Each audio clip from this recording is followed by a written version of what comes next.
여러분 안녕하세요. 지금까지 여러분들과 컨설턴트의 세 가지 역량 모델에 대해서 종합적으로 살펴봤습니다.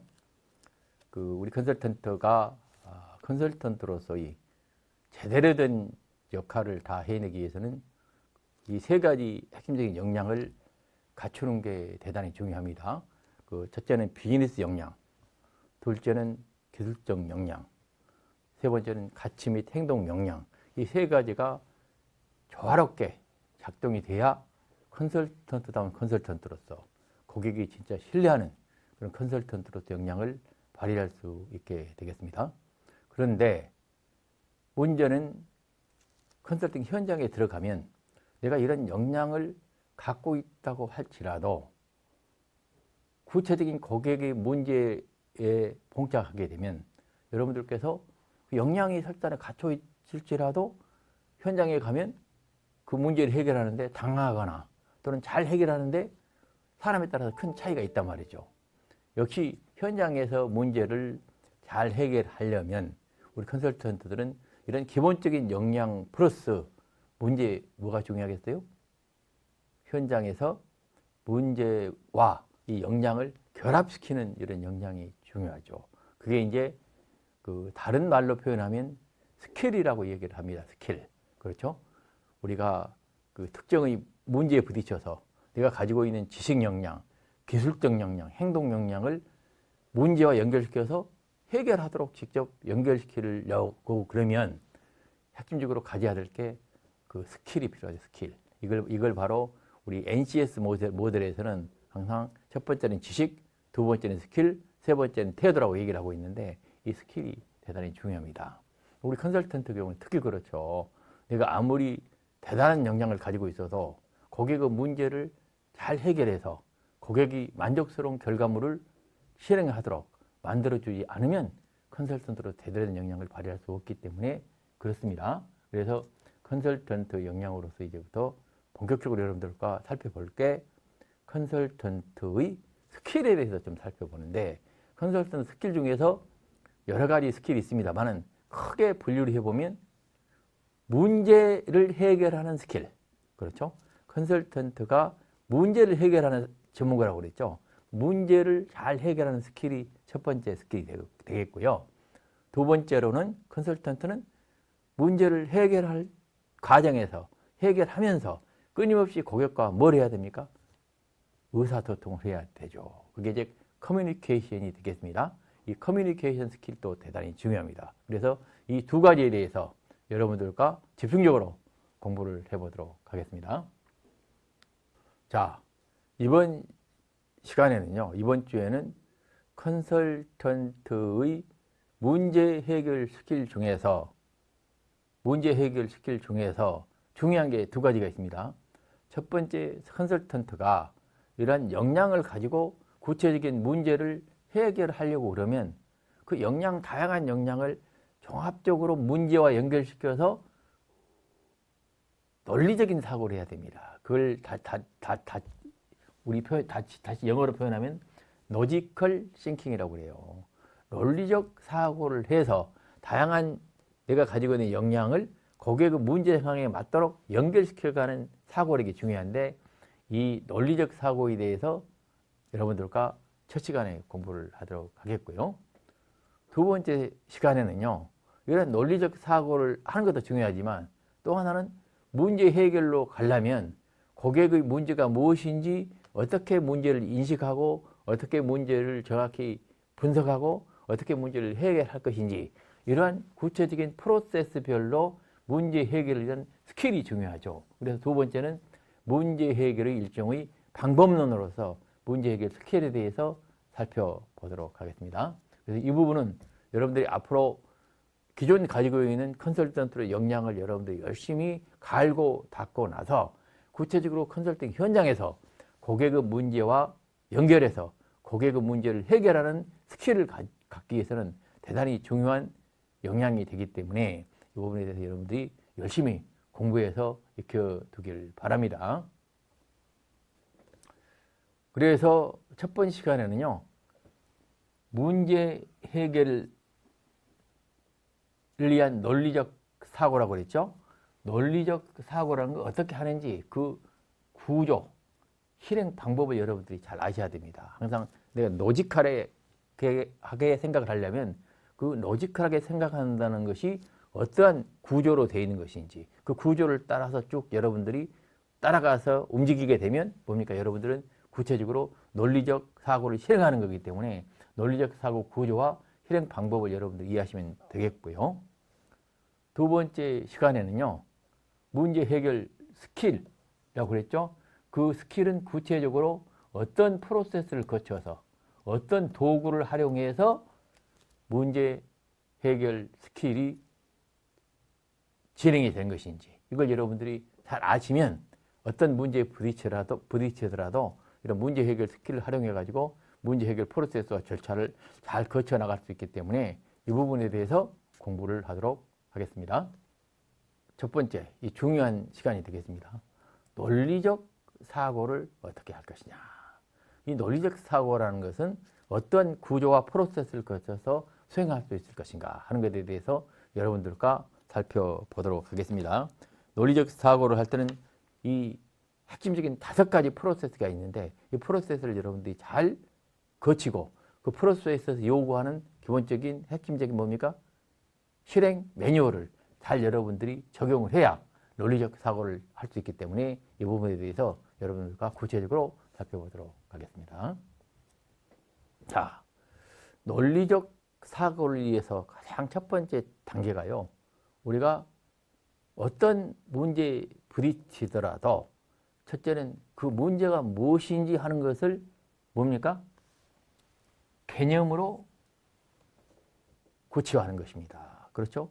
어떤 문제가 세상은 다양한 문제가 발생하는데 그 문제들이라는 건 말이죠. 사람에 따라서 보는 시각이 달라요.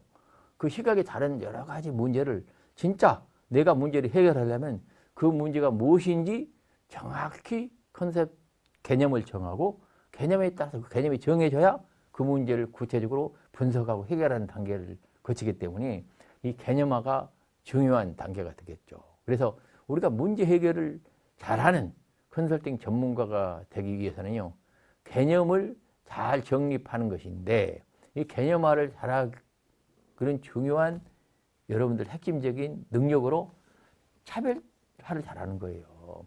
어떤 문제가 발생했을 때 일반적으로 모든 사람이 생각하는 수준에서 문제를 인식하고 문제를 개념을 잡으면 차별적으로 문제를 해결할 수가 없어요. 그러면 다른 사람과 차별화되게 문제를 인식하고 문제를 뭡니까? 알아내는 게 중요하다. 이게 이제 개념화의 핵심적인 요점이 되겠습니다. 그래서 개념화라는 것은 기본적으로 이런 뜻을 가지고 있어요. 문제가 무엇인지를 먼저 정의한다 이거죠. 그 다음에 문제가 정의되어 있으면 어떻습니까? 문제를 과연 어떻게 해결할 것인지, 그 문제에서 뭘 우리는 바꿔야 될 것인지 하는 목적을 만들고요. 그 다음에 경쟁 우위에 서기 위한 차별화의 첫 단계가 된다는 얘기죠. 뭐죠? 문제를 정확히 내가 개념화를 해야만 다른 사람과 문제 해결에서 이윤을 창출하고 문제 해결하는 데 있어서 차별화되는 첫 번째 단계가 이 개념화에서 나온다는 얘기고요. 이 개념화를 위해서는 3가지 단계가 있어요. 항상 개념화를 할 때는 첫 번째 문제의식화하고 그 문제의식화된 것을 목적화를 하고 그다음에 목적화한 것을 다른 문제와 차별화하는 이 단계를 거치게 됩니다. 자, 문제 개념화의 3요소를 살펴보면요. 아까 3가지가 있죠. 첫째는 문제의식화라고 있습니다. 항상 우리가 문제에 대한 인식을 정확히 하고 개념을 정립하기 위해서는 항상 문제의식화를 많이 가지고 있어야 돼요. 항상 당신은 문제의식이 많은 사람이 돼야 돼요. 컨설턴트는 고객을 보면 바로 고객이 무슨 문제가 있는지를 항상 느끼는 문제의식화를 하는 사람이 돼야 된다는 얘기죠. 그럼 문제의식화를 잘하려면 어떻게 해야 됩니까? 항상 우리 컨설턴트는 현상에 만족해서는 안 됩니다. 모든 정상적인 현상이라고 할지라도 그 현상에는 뭔가 새롭게 발전시킬 가능성이 있다. 문제가 있다고 인식을 해야 됩니다. 그래서 현상에 만족하지 않고 바람직한 미래상을 구상하는 노력을 끊임없이 해나가는 것이 중요하다는 얘기입니다. 특히 이제 문제라는 것은 이미 발생된 문제도 많습니다. 발생된 문제도 많고 발생된 문제의 원인이 무엇이냐, 그걸 어떻게 해결하느냐가 중요하지만 더욱 중요한 것은 향후 발생할 가능성이 수없이 많다는 얘기죠. 어떤 조직이나 기관이나 또는 개인도 마찬가지입니다. 우리가 살아가면서 내일 어떤 상황이 발생할지도 몰라요. 근데 내가 충분한 준비가 돼 있지 않으면 내일 당장 큰 문제에 부딪힐 수가 있단 말이죠. 그래서 문제라는 끊임없이 발생할 가능성이 많다는 걸 생각해 보면 문제가 없는 조직이나 문제가 없는 개인이나 문제가 없는 기업은 있을 수가 없죠. 끊임없이 문제를 있다고 느껴야만 그 기업은 어떻게 되겠어요. 내일에 새로운 문제가 발생하더라도 환경이 변화되더라도 그 문제에 당황하지 않고 해결할 수 있는 조직이 되겠다 하는 얘기입니다. 이런 부분에 대해서 우리 컨설턴은 어때요? 항상 끊임없이 문제를 인식하고 의식을 해야 된다는 얘기죠. 자, 그래서 간단히 얘기하면요. 문제의식화라는 것은 미래에 일어날, 미래에 우리가 어떻게 가야 될 것인지 하고 현실 사이의 갭, 이것이 문제의식화라는 얘기입니다. 문제는 이미 발생한 것만이 문제가 아니고요. 끊임없이 우리가 잘하고 있어도 나의 10년 후, 5년 후, 내년에는 어떤 모습으로 변해야 될 것인지를 생각해 보면 현실은 어떻습니까? 다 문제라고 볼 수가 있는 것이죠. 세계적인 초일류 기업인 삼성 또는 구글도 마찬가지인데 끊임없이 구글이라는 거예요. 지금 그 분야에서는 최고의 정점이 있지만 자기가 5년 후에 다른 목표를 생각해 보면 전혀 현재 상황에 만족할 수 없다는 얘기죠. 미래 상황과 구글 5년 상황과 현재 상황은 뭐예요? 끊임없이 갭이 있기 때문에 구글은 끊임없이 문제를 가지고 있다 하는 얘기입니다. 그래서 모든 기업과 조직은 문제가 있다는 얘기예요. 문제 없는 조직은 없다 하는 걸 말씀을 드립니다. 두 번째는요. 이러한 문제를 의식했으면 뭘 해야 되겠어요? 그 문제를 구체적으로 목적을 만들어야죠. 우리가 문제를 해결해 나가기 위해서는요. 그렇죠? 목적을 만들어야 되는데 문제에 맞는 이 기업이나 조직의 미래는 어떻게 가야 될 것인지 그걸 다시 조명을 해서 그 미래상을 정확히 정해야 어떻습니까? 우리가 그 문제를 구체적으로 해결해 나가는 과정을 밟을 수가 있습니다. 이게 바로 노직화란 생각을 하는 거예요. 자, 그런데 많은 기업들이요. 현실적으로 뭐가 정해져 있어요? 나름대로 기업 목표라고 해서 딱 정해놨어요. 그런데 그게 목적이 되겠습니까? 그렇지가 않죠. 이제 기업이 기존에 어떤 목표를 정해놨더라도 우리 컨설턴트는요. 그 목표를 목적이라고 인식해서 안 되는 거예요. 왜? 그 기업의 목표라는 것은 이미 과거의 상황을 보고 목표를 만들어 놓은 거란 말이에요. 그리고 현 시점에서 기업을 다시 들여다보면 기업의 새로운 미래상을 보고 그 미래상에 맞도록 새로운 목적으로 삼아야 된다는 얘기입니다. 그래서 우리 컨설턴트라는 것은 기본적으로 뭡니까? 항상 문제를 의식했으면 그 문제의 미래상을 딱 고민해가지고 그 미래상에 맞는 새로운 목적을 뭡니까? 정해야 된다는 얘기입니다. 특히 이 미래상이라는 건 어떻게 하는 거예요? 경영 환경의 미래 변화를 잘 예측하면서 미래상을 그려야 되고요. 그 다음에 목표를 정할 때는요. 그 미래상에 맞춰서 목표를 정하는데 그 목표를 정할 때 무턱대고 정하는 게 아니고요. 감으로 정하는 게 아니고요. 항상 목표를 정할 때는 미래로 이 미래상으로 가는 단계적 전략적인 그런 방향성 하에서 항상 정량적이고 정성적인 목표를 정하는 게 대단히 중요합니다. 이 부분 여러분들 오늘은 간단히 개념적으로 말씀을 드립니다만은 여러분들 항상 한성대학에 와가지고 4년 동안 여러분이 비즈니스 컨설팅 학과에서 공부해가지고 나는 앞으로 나가서 뭘 하겠다 하는 것도 중요한 목표 아니겠어요? 그 목표를 정할 때는 어떻게 합니까? 항상 그 단계의 목표를 도달하기까지 프로세스를 잘 판단해 봐가지고 그것에 맞춰서 나는 단계별로 어떠한 목표를 가질 것인지를 구체적으로 또는 정성적으로 정하는 게 중요하다는 말씀을 드립니다. 그리고 문제 해결의 방향은 항상 목적과 연계하여 인식하고 해결책을 제시해야 되는 얘기죠. 우리 컨설턴트는요. 뭐라고 그랬어요? 항상 컨설턴트가 고객의 문제를 해결해야 되는데 문제 해결할 때는 문제 해결이 목표를 항상 명확해야 됩니다. 명확해야 그 목표에 맞는 문제 해결의 방법론을 쓸 수가 있기 때문에 그렇습니다. 그래서 문제 해결 방향은 항상 목적과 연계해서 인식되고 해결책이 제시되어야 된다는 것입니다. 세 번째요. 개념의 세 번째 요소는 차별화가 되겠습니다. 항상 컨설턴트가 고객의 문제를 의식해가지고 목표를 정하고 할 때는 중요한 건 뭡니까? 항상 차별화를 해야 됩니다. 차별화를 할 때 중요한 건 뭐라고 그랬어요? 항상 고객의 니즈가 기반이라고 그랬어요. 고객이 뭘 필요로 하냐가 핵심적인 차별화예요. 그래서 여러분들은 항상 차별을 할 노력을 할 때는 이제 고객의 상황이 어떤 상황인지, 고객이 어떤 필요를 느끼고 있는지를 판단해야 어떻습니까? 차별화를 할 수가 있어요.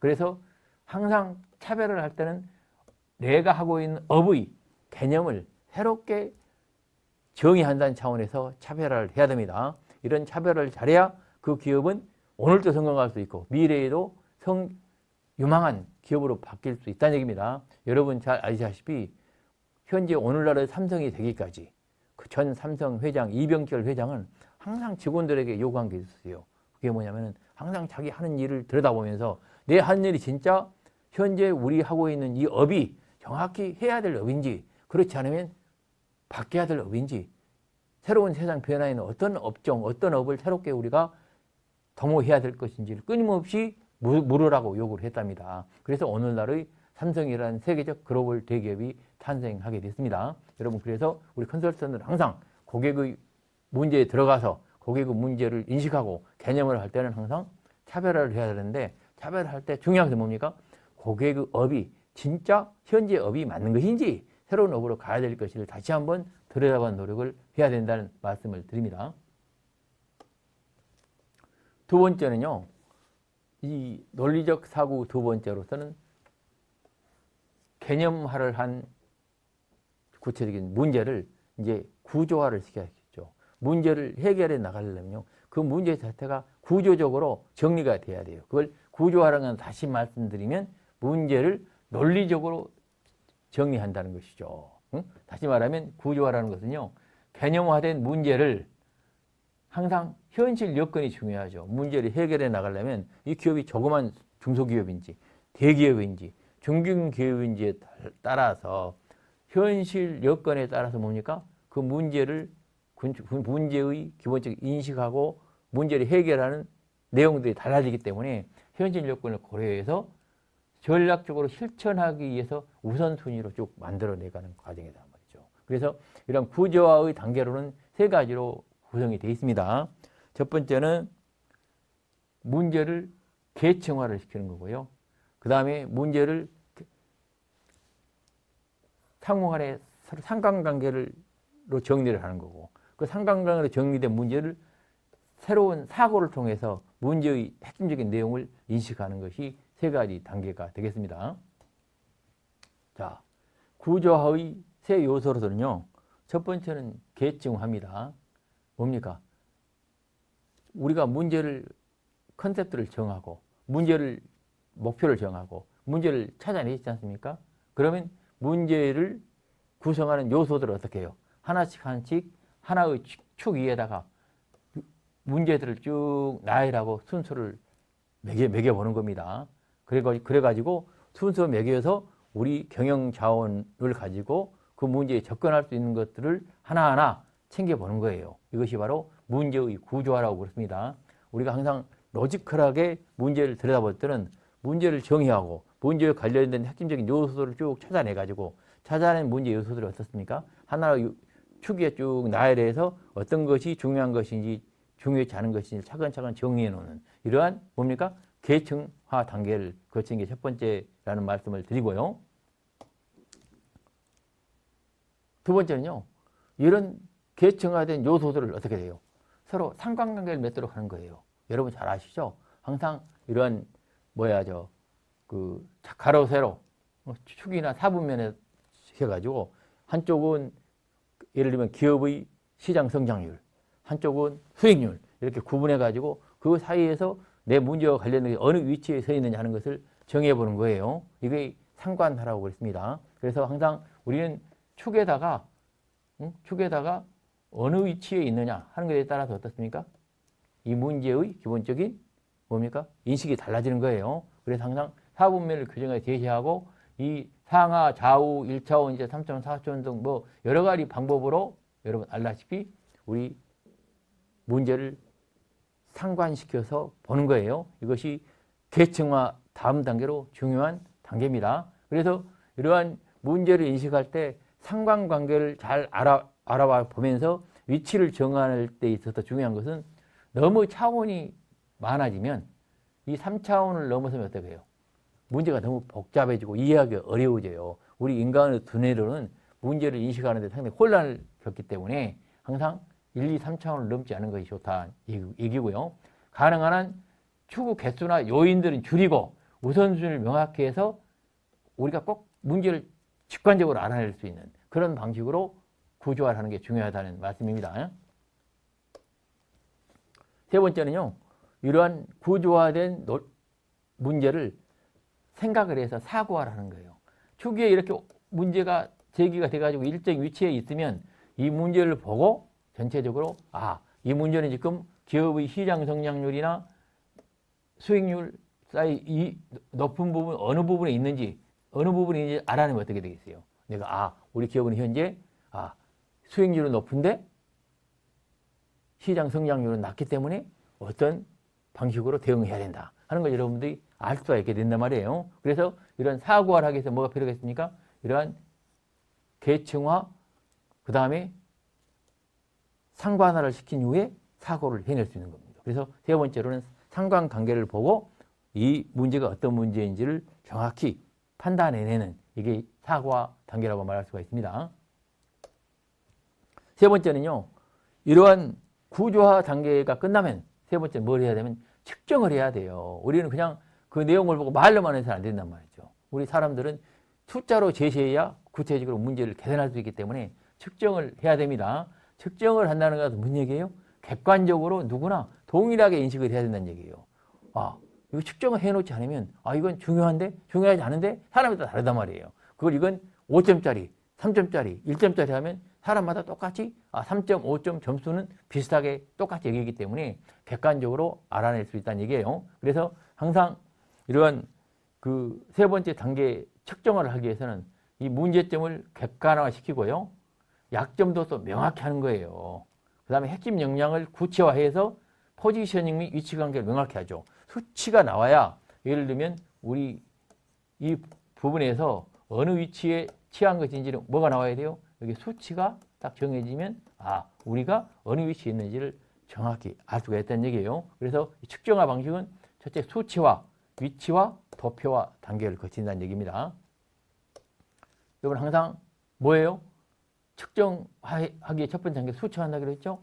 데이터 및 정보를 관련된 수집해가지고 그 문제와 관련된 정보를 수집해서 뭐래요? 수치로 표시하고 수치로 표시해가지고 가설을 설정하고 데이터를 수집 검증해서 뭡니까? 그 수치를 가지고 이 사분변 위에 어느 위치에 있는가를 결정하는 게 중요한 겁니다. 여러분. 그렇죠? 자, 수치화되어 있는 걸 그냥 수치만 제공하는 게 중요한 게 아니고요. 두 번째 어떻다고 그랬어요? 이 수치화된 내용을 어디에다가 어느 위치에 줄 것이냐. 수치라는 건 이 부분이 중요한 거죠. 그래서 그 위치에 따라서 그 수치가 주어지면 우리 포지셔닝을 정할 수 있다 하는 게 중요한 거죠. 그래서 이 위치화는 어떻습니까? 이 수치화된 데이터를 어떻게 합니까? 이 축 위에다가 상대적 비교를 해야 되는데 그러려면 어떻게 됩니까? 이 축을 어떻게 설정하느냐가 중요한 거죠. 아까 말한 것처럼 우리 기업의 경우에는 수익성이나 성장성 이걸로 구분하는 것은 이미 상식화된 얘기고요. 나름대로 우리 기업을 정확히 문제를 들여다보려면 어떤 추구 위치를 찾아내냐는 것은 대단히 중요한 역량이다 이거죠. 컨설턴트가 고객의 문제를 차별적으로 인식하고 문제를 해결할 역량을 가지려면 뭐 한다고요? 이러한 차별적인 위치를 설정할 수 있는 축을 마련을 잘하는 것 중요한 능력 중에 하나라 하는 얘기입니다. 세 번째는 이걸 어떻습니까? 위치에 도표화한다는 얘기예요. 도표, 그림을 그래프, 비교, 시각, 컬러, 레이아웃 다 달아가지고 우리 사람이라는 건요. 우리 고객이라는 것은 그림으로 보여주면 가장 이해하기 쉽죠. 그래서 수치화되어 있는 것이 어떻게 씁니까? 그 다음에는 그림으로 딱 그려주면 금방 이 문제가 어떤 문제고 어떤 문제가 중요하고 어떤 문제가 중요하지 않다는 걸 금방 알 수 있기 때문에 도표화하는 것이 그 다음 단계라는 얘기입니다. 그 다음에 네 번째는요. 그러면 그런 도표화 측정을 통해 가지고 구체적으로 문제를 다 알아냈으면 객관적으로 알아내서 그 다음 뭐가 중요하겠어요? 그걸 구체적으로 실행하도록 하는 게 중요합니다. 이게 그렇죠? 논리적으로 문제 해결하는 과정에서 논리적인 그 다음엔 동기와 모티베이션 하는 거예요. 모티베이션 하게 되면 어떻습니까? 우리 기업이나 우리 고객은 문제 해결 행동을 하게 됩니다. 그래서 모티베이션을 주는 방법, 모티베이션이라는 것은 사람을 움직여 가지고 행동과 실행으로 이끕니다. 그러려면 뭡니까? 그 사람이 필요한 다양한 핵심 요인을 제공을 해야 되죠. 그래서 이 모티베이션을 주는 핵심적인 단계는요. 인식, 비전, 실천화 세 가지 요소로 구성이 됩니다. 자, 동기를 잘 부여하기 위해서 그 문제를 해결하는 끊임없이 동기를 부여하기 위해서는 이 문제를 해결하려는 고객이나 컨설턴트는 인식을 잘하는 게 중요하죠. 뭐냐면은 항상 동기를 부여하기 위해서 뭡니까? 항상 내 자신이 아직 다 모든 아는 사람이 아니다. 나는 무목적, 무목표라는 스스로 자기 인식과 자기 존재 가치를 스스로 재확인해 봐야 돼요. 고정관념에 얽매여 있어서는 안 된다는 얘기입니다. 고정관념 차려입는 자기 인식 및 타협하는 결심을 해야 된다는 얘기고요. 이러한 인식화를 잘할 수 있는 사람은 커뮤니케이션 능력이 높게 됩니다. 그래서 하여튼 동기화를 잘 지키기 위해서는 고객이 스스로 내의 기존 관념에 얽매이지 않도록 이렇게 유인하는 것이 대단히 중요한 단계다 하는 말씀입니다. 그 다음에 그 동기를 부여하기 위해서는 두 번째는 비전을 제시를 해야죠. 어느 기업이나 조직 모두 우리 구체적으로 실현 문제를 해결해 나서 구체적으로 실행하기 위해서는 비전을 제시를 해야 됩니다. 그래서 모든 기업이나 조직 모두가 비전을 필수적으로 가져야 되는데 특히 리더라는 것은 명확한 비전을 가지고 남을 이끌어야 됩니다. 우리 고객 조직을 이끌어야 됩니다. 그래서 하여튼 이러한 비전을 잘 제시하고 비전을 고객에게 잘 설득할 수 있도록 만드는 것이 동기화의 중요한 하나의 요소가 되겠습니다. 그래서 이 비전을 만들 때는 항상 기업과 조직 논리가 아니고 거기에 참여하는 개인과 사회 논리에 접근해 줘야 그 비전이 구체적으로 개인의 행동으로 연결되는 동기화를 부여할 수 있는 중요한 요소가 되겠습니다. 그리고 세 번째 동기화는 뭐 어떻습니까? 그렇게 비전을 제시해서 마지막으로는 실천을 해야 됩니다. 실천하지 않는 비전이라는 것은 꿈일 뿐이고 하여튼 리더라는 것은 여러분 컨설턴트는 끊임없이 뭡니까? 끊임없이 실천할 수 있도록 하는 게 대단히 중요합니다. 그렇죠? 여러분들이 아무리 비전을 제시하고 인식하도록 도와줬지만 그 실천되도록 하지 않으면 의미가 없기 때문에 하여튼 실천을 하도록 해야 되는데 이 실천을 위해서는 뭐가 중요하다고요? 여러분께 항상 말씀했습니다만 효과적인 컨설팅 방법론을 잘 활용하는 게 중요하다 하는 것을 강조합니다. 마지막으로 시스템화가 됩니다. 이 동기를 부여해가지고 문제를 인식에 동기 부여해서 실행까지 하는데 이거 실행 그 자체로서 끝나서는 안 되겠죠. 이 실행이 끊임없이 순환해서 사이클을 이루도록 하는 게 시스템화가 되겠습니다. 이러한 문제가 상호 연결되어 지속 가능하게 순환해서 진행될 수 있도록 해야 되는데 그러려면 시스템화를 하기 위해서는 혁신화, 순환화, 학습화 세 가지 단계를 거치게 됩니다. 첫째, 그 혁신화라는 게 뭡니까? 항상 끊임없이 우리 조직이라는 것은 혁신하도록 유도를 해야 돼요. 오늘 문제를 해결하고 대안을 제시했다고 해서 그 자체로 만족해서는 안 된다는 얘기죠. 새로운 문제를 인식하고 끊임없이 새로운 문제를 인식하고 해결할 때도 혁신해 나가도록 해야 되는 얘기죠. 그러려면 혁신을 하려고 하면 뭡니까? 끊임없이 이기의식을 고취하고 항상 형태와 양식부터 바꾸는 노력을 해야 혁신이 이루어진다는 얘기죠. 그래서 창조적 파괴나 혁신이라는 것은 일단 바꿔보는 것으로 먼저 행동으로 옮겨야 된다는 얘기입니다. 특히 요즘처럼 융합혁신 시대에 중요한 것은 근원적 혁신이 필요하다 하는 얘기입니다. 두 번째는요. 이런 혁신을 계속 이루어지는데 혁신은 어떻습니까? 끊임없이 순환이 이루어지는 거예요. 혁신이라는 것은. 크게 단절되는 게 아니고 기업 경영이냐, 기업 비즈니스 프로세스나 기업 수명 중이나 사회 연경 모두가 어떻습니까? 끊임없이 혁신이 이루어지면서 상호 순환이 되고 있다 말이죠. 이 순환이라는 것은 자연의 법칙이기도 하고 우리 인간들이 스스로 문제를 해결하는 과정에서 이건 끊임없이 순환이 되는 거기 때문에 혁신이 자동으로 우리 생태계 내에서 우리 기업 조직 내에서 돌아갈 수 있도록 순환시키는 이런 뭡니까? 방향으로 여러분들이 문제 해결 역량을 스킬을 높여나가면 되겠습니다. 마지막으로는요. 이런 부분을 끊임없이 어떻습니까? 학습을 해야 됩니다. 그렇죠? 학습이라는 것은 이런 경험을 쌓고 여러분이 역량을 쌓았으면 끊임없이 또 배워야 된다는 얘기죠. 이러한 혁신, 순환 학습이라는 것은 끊임없이 상호 연계돼서 작동이 되는 거죠. 그러니까 끊임없이 혁신하고 순환시키고 다시 학습하지 않으면 이 전체 시스템이라는 게 돌아가는 게 아니다 말이죠. 그리고 시스템이 계속 잘 돌아가려면 끊임없이 학습을 해야 되는 얘기죠. 이 학습을 잘하려면 어떻게 돼요?